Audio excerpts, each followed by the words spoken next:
criatividade, a responsabilidade, a competência interdisciplinar, intercultural, que vai justamente potencializar o senso de humanidade. Então, quando nós pensamos e falamos em responsabilidade, principalmente, nós estamos falando como um novo imperativo que vai ter uma resposta ao novo tipo da ação humana, principalmente naquela questão que o Hans Jonas vai dizer, nas tuas opções presentes, inclui a futura integridade do ser humano entre os objetos e a sua própria vontade. Tá? Então, são questões muito relacionadas ao sentido ético dentro do contexto ambiental, dentro do contexto até, que vamos dizer assim, do espaço físico que o ser humano interage. Então, a bioética, uma ciência que combina essas questões, ela também vai trabalhar com a responsabilidade a partir da perspectiva proposta pelo Carl Otto Apel, a qual ele vai dizer que a ética da responsabilidade é uma ética que leva em conta as consequências, tá? E os efeitos colaterais daqueles atos que são considerados sujeitos agentes, ou até o meio pelo qual esses atos vão se chegar às normas consensuais de uma moral e de um direito e de um discurso, inclusive argumentativo, que vai ser exercido por todos os indivíduos e vai se tornar, claro, a responsável pelas consequências de algumas das ações mais pertinentes que nós vamos ter.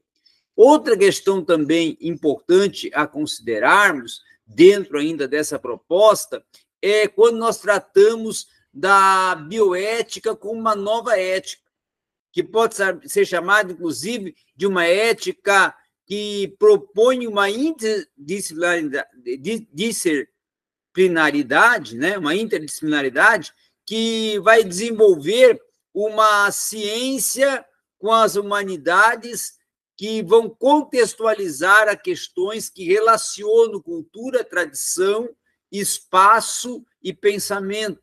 Então, é algo que vai trabalhar também com a evidência social proposta pelo ser a partir do pensamento que ele tem, da sua visão central do ambiente em que está inserido.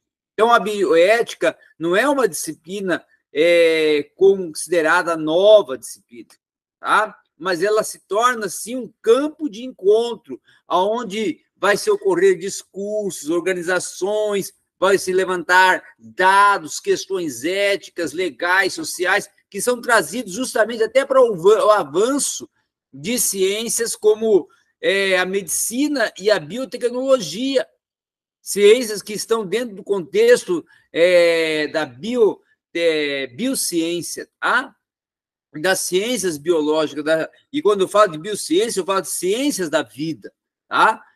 E nesse sentido também, de ciência da vida, nós vamos ver que outra questão que precisa ser considerada e até apontada é justamente essa relação que vai fazer no aspecto intercultural com 4 características que são muito pertinentes: a relação com a autoridade, a relação com o indivíduo com a sua sociedade, o conceito, inclusive, individual de masculinidade e feminilidade, e a formação de lidar com conflitos e incertezas que vão surgindo em meio ao discorrer e o abordar.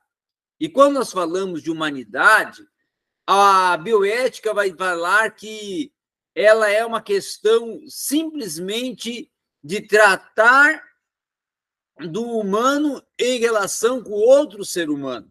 Então, ela é muito interrelacional também. E ela também vai trabalhar questões, quando é interrelacional, do egoísmo, não é?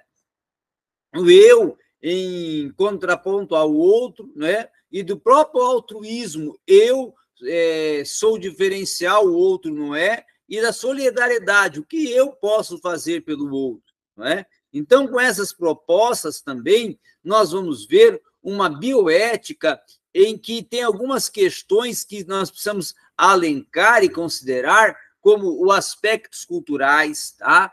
Os aspectos políticos, os aspectos psicológicos, os aspectos educacionais, os aspectos científicos, os aspectos estéticos, né? Os aspectos assistenciais, os aspectos generativos, né? Então, ela se torna uma bioética que propõe uma inadequação e, ao mesmo tempo, uma adequação da ação proposta do pensar e do atuar e do agir dentro dos contextos éticos, comportamentais e, principalmente, existenciais. Então, dentro das consequências, nós também vamos ter, primeiro, as alternativas. E essas alternativas vão se tornar os possíveis e prováveis, que o Morin, né, o Ephraim Morin, vai falar que é o objetivo de se solucionar problemas morais. Justamente quando se não identifica o ideal moral, mas busca-se achar a melhor solução que é disponível nas circunstâncias reais, e algumas vezes essas circunstâncias podem se tornar alteradas e outras até não alteradas. E aí vem as consequências, que são justamente, como também vai defender o pensador o Tadeu Weber, que é justamente ignorar essas consequências que constituem a própria ação. E essa manifestação, ela é explicitadora a